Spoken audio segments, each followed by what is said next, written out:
Welcome viewers, কেমন আছেন সবাই? আশা করি সবাই ভালো আছেন।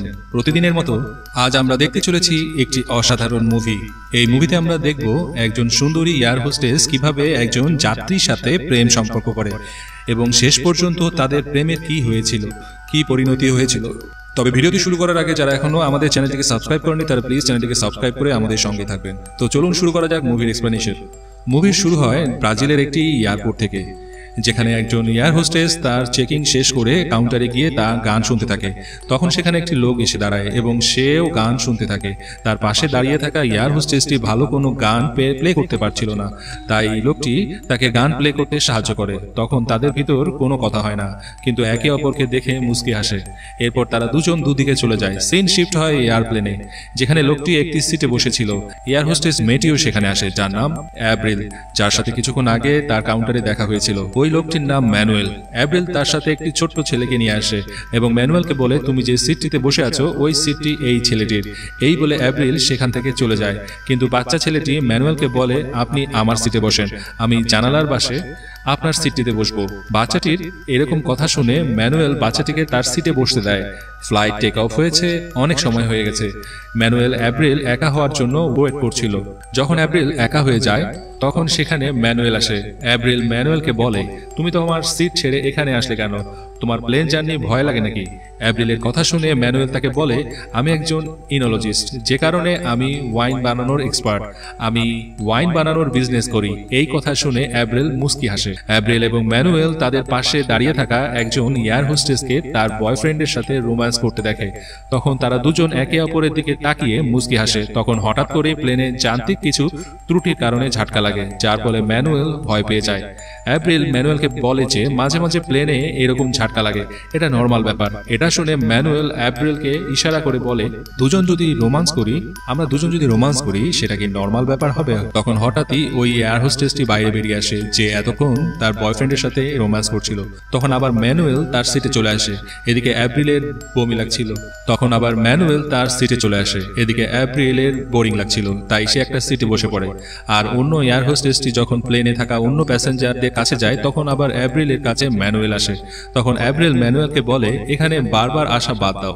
তখন আবার প্লেনে ঝটকা লাগে, যার ফলে তারা দুজন নিজেদের কন্ট্রোল হারিয়ে একে অপরের উপরে পড়ে। এরপর তারা দুজন রোম্যান্স করতে থাকে। অ্যাব্রিল ম্যানুয়েলকে বলে, প্লেন থেমে যাওয়ার পর তুমি আমার সাথে খেতে যাবে। তখন ম্যানুয়েল রাজি হয়ে যায়। পরবর্তী সিনে আমাদের দেখানো হয় যে প্লেন ল্যান্ড করেছে এবং অ্যাব্রিলের সকল বন্ধু তাকে একা রেখে চলে গিয়েছে।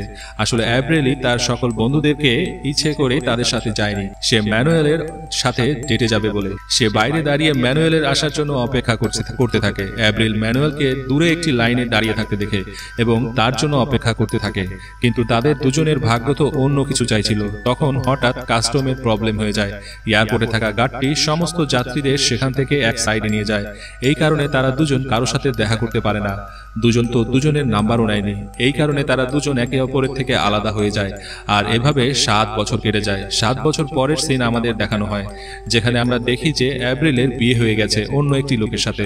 তার হাজবেন্ডের নাম ব্রুনো একজন মিউজিক্যাল রকস্টার। তাদের দুজনের একটি ছেলে আছে যার নাম ফেলিক্স। অ্যাব্রিল তার হাজবেন্ড এবং বাচ্চাকে অনেক ভালোবাসে এবং সে পুরোপুরি ম্যানুয়েলকে ভুলে গিয়েছে। অন্যদিকে আমরা ম্যানুয়েলকে দেখি, সেও বিয়ে করে ফেলেছে। তার ওয়াইফ লোরা একজন প্রফেশনাল ফটোগ্রাফার। তাদের একটি কিউট মেয়েও রয়েছে যাকে তারা দুজন অনেক ভালোবাসে। অ্যাব্রিলের হাজবেন্ড একজন রকস্টার থাকার কারণে সে অনেক ট্রাভেল করে, যা তারা দুজন আলাদা আলাদা প্লেনে ট্রাভেল করে থাকে। আজ তারা দুজন তাদের কাজের জন্য আলাদা আলাদা ভাবে ট্রাভেল করতে চায়। তাদের এই ভাগ্যই আবার তাদের দুজনকে এক করে দেয়। ম্যানুয়েল ওই শহরটিতে যায় যেখানে অ্যাব্রিল গিয়েছে। প্লেন ল্যান্ড করার পর অ্যাব্রিল এবং তার এক বন্ধু তাদের ক্যাপ্টেনের সাথে একটি হোটেলে রিসেপশনে দাঁড়িয়ে হোটেলের রুম বুক করছিল। তখন সেখানে ম্যানুয়েল আসে রুম বুক করার জন্য, আর তাদের ভাগ্য চড়ে আবার 7 বছর পরে দেখা হয়। অ্যাব্রিল ম্যানুয়েলকে দেখে সেখান থেকে চলে যেতে থাকে। তখন ম্যানুয়েলও তার পিছে পিছে যায় এবং সে অ্যাব্রিলকে বলে, তুমি কি আমাকে ভুলে গিয়েছো? তখন অ্যাব্রিল ম্যানুয়েলকে বলে, তুমি ওয়াইনের বিজনেস করো তাই না? এটা শুনে ম্যানুয়েল হেসে অ্যাব্রিলকে বলে, সেদিন তুমি আমাকে খাবার অফার করেছিলে, আজ আমি তোমাকে খাবার অফার করছি। অ্যাব্রিল খাবার খেতে রাজি হয়ে যায়। এরপর তারা দুজন খাবার খাওয়ার জন্য একটি রেস্টুরেন্টে যায়। এখানে আসার পর অ্যাব্রিল ম্যানুয়েলকে বলে, সেদিন এয়ারপোর্টে সে ম্যানুয়ালকে 5 ঘন্টা ধরে খুঁজছিল। তখন ম্যানুয়াল বলে তার কাস্টম ক্লিয়ার হয়নি, যে কারণে সে বাইরে আসতে পারেনি।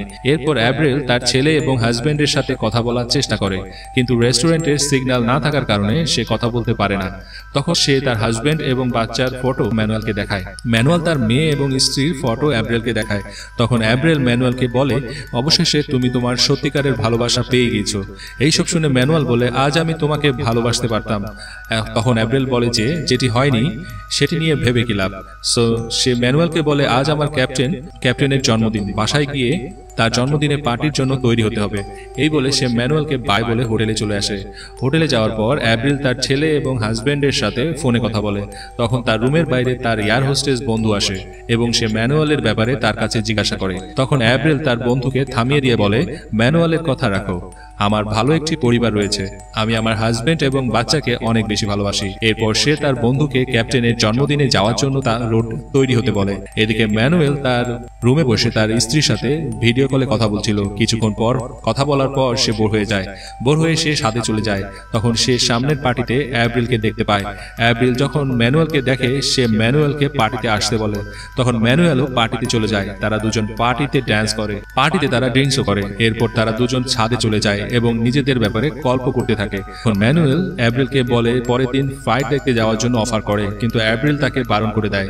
অ্যাব্রিল নেশাগ্রস্ত অবস্থায় ম্যানুয়ালকে একটি কিস করে। তখন ম্যানুয়ালও তাকে ধরে কিস করে।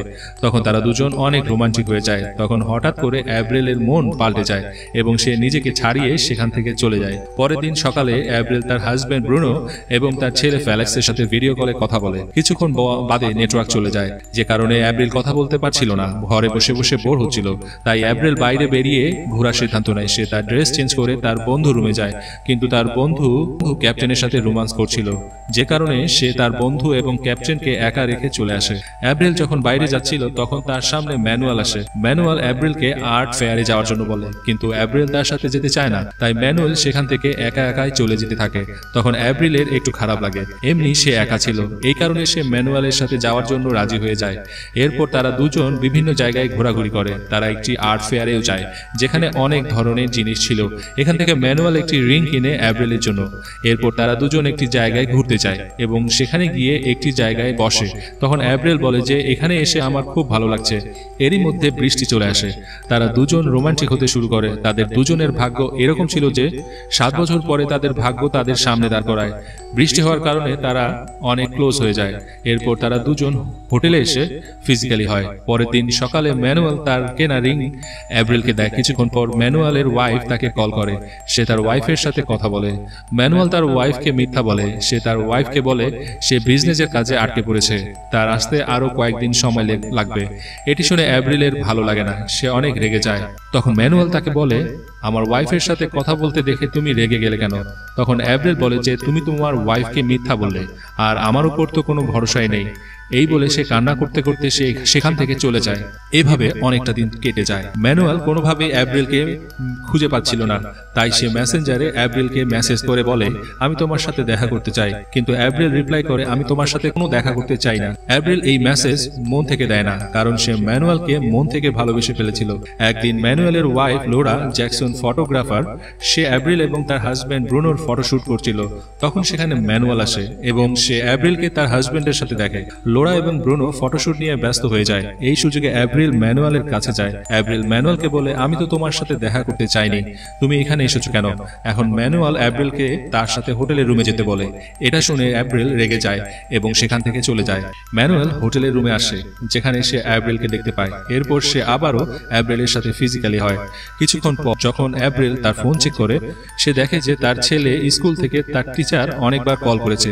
সে যখন তার টিচারের সাথে কথা বলে, টিচার তাকে বলে অ্যাব্রিলের আজ ছেলেকে স্কুল থেকে পিক করার কথা ছিল, কিন্তু সে ম্যানুয়ালের চক্করে এটা ভুলে গিয়েছে। এই কারণে অ্যাব্রিল প্রচন্ড রেগে তার বাড়িতে পৌঁছায়।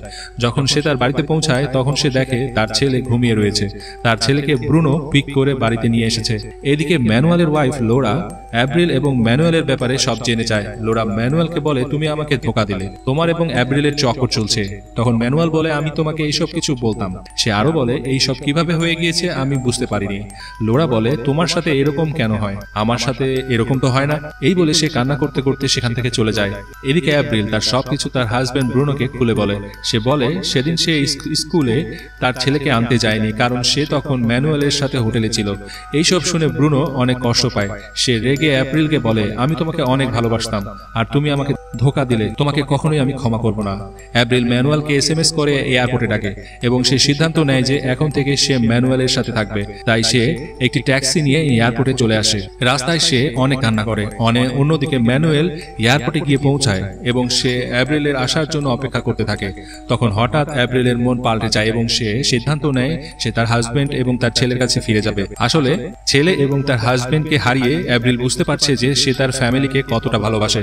তাই সে ম্যানুয়েলকে মেসেজ করে বলে সে আর কখনো ম্যানুয়েলের সাথে দেখা করবে না, আজ থেকে তার সাথে সব সম্পর্ক শেষ। এই বলে অ্যাপ্রিল তার ট্যাক্সি ঘুরিয়ে বাড়ির দিকে রওনা হয়। কিন্তু এইবার ম্যানুয়েল তার সাথে থাকার জন্য অ্যাপ্রিলকে কোনো জোরই করে না। এই ঘটনা দেখে বোঝা যায় যে ম্যানুয়েল তার ভুলও বুঝতে পেরেছে এবং সে এখন থেকে ভালো হয়ে যাবে। এই দৃশ্যটির সাথেই এই মুভিটি শেষ হয়ে যায়। মুভিটি এখানেই শেষ হয়ে যায়। মুভির এক্সপ্লেনেশনটি কেমন ছিল বন্ধুরা অবশ্যই কমেন্টসে জানাবেন। যারা এখন পর্যন্ত চ্যানেলটিকে সাবস্ক্রাইব করেননি তারা প্লিজ চ্যানেলটিকে সাবস্ক্রাইব করে আমাদের সঙ্গেই থাকবেন। দেখা হচ্ছে পরবর্তী মুভির এক্সপ্লেনেশনে।